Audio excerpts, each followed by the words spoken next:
नमस्कार, मी प्रियंका लाठी. आपण पाहताय न्यूज 18 मराठी. बातमीपत्राच्या सुरुवातीलाच एक ब्रेकिंग न्यूज समोर येते. महापालिका निवडणुकीच्या नंतर अजित पवार झेडपी आणि पंचायत समिती निवडणुकीसाठी सज्ज झाले. या संदर्भात आज महत्त्वाची बैठक देखील घेण्यात येणार आहे. या बैठकीमध्ये आगामी निवडणुकी संदर्भामध्ये उमेदवारांची चाचपणी सुरू करण्यात आली आहे. दरम्यान या निवडणुकीत दोन्ही राष्ट्रवादी एकत्र लढणार का हे पाहणं महत्त्वाचं ठरणार आहे.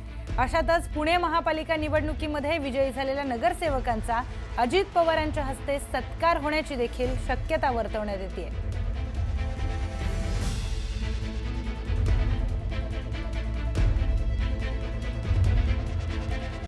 सोलापुरातून मोठी बातमी. सोलापूर पालिकेमध्ये भाजपला चांगलं यश मिळालंय. या विजयानंतर शहरामध्ये ठिकठिकाणी बॅनरबाजी करण्यात आली आहे. या बॅनरबाजीतून पक्षांतर्गत दुफळी समोर येते.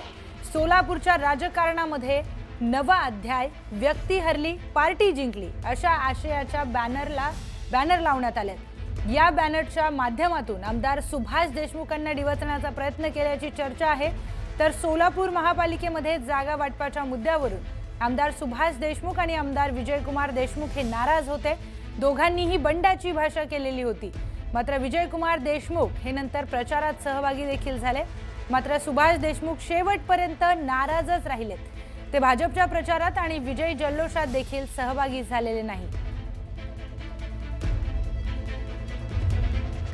तर सोलापूरचं राजकीय नाट्य आपण बघतोय. दोन आमदार हे जागा वाटपाच्या मुद्द्यावरून नाराज होते, पण त्यानंतर कार्यकर्त्यांची ही निवडणूक आहे आणि कार्यकर्त्यांच्या या निवडणुकीनंतर मोठा विजय सोलापूरमध्ये भाजपला मिळाला. त्या विजयानंतर देखील सुभाष देशमुख हे प्रचारापासून लांबच राहिले. तर देवाच्या मनात असेल तर मुंबईत आपला महापौर होईल असं वक्तव्य उद्धव ठाकरेंनी केलं आणि त्यानंतर या वक्तव्याची बरीच चर्चा झाली. मुंबई महापालिकेच्या निवडणुकीमध्ये ठाकरे विरुद्ध भाजप शिवसेनेत कडवी झुंज झाली. यामध्ये भाजपने बाजी मारली तर ठाकरे बंधूंनी 72चा आकडा ओलांडता आला नाही. महापालिकेच्या निकालानंतर उद्धव ठाकरेंनी पत्रकार परिषद घेत निकालांवर भाष्य केलंय.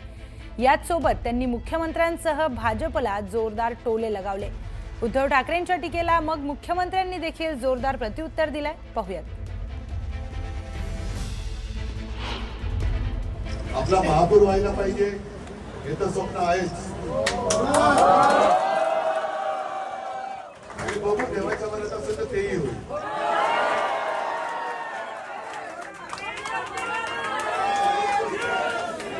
देवाच्या म्हणजे माझ्या मला देवा म्हणतात म्हणून की वरच्या देवाच्या वरच्या देवानेच ठरवलं आहे की महायुतीचा महापौर करायचा आहे. तुम्ही आमचा सोडू.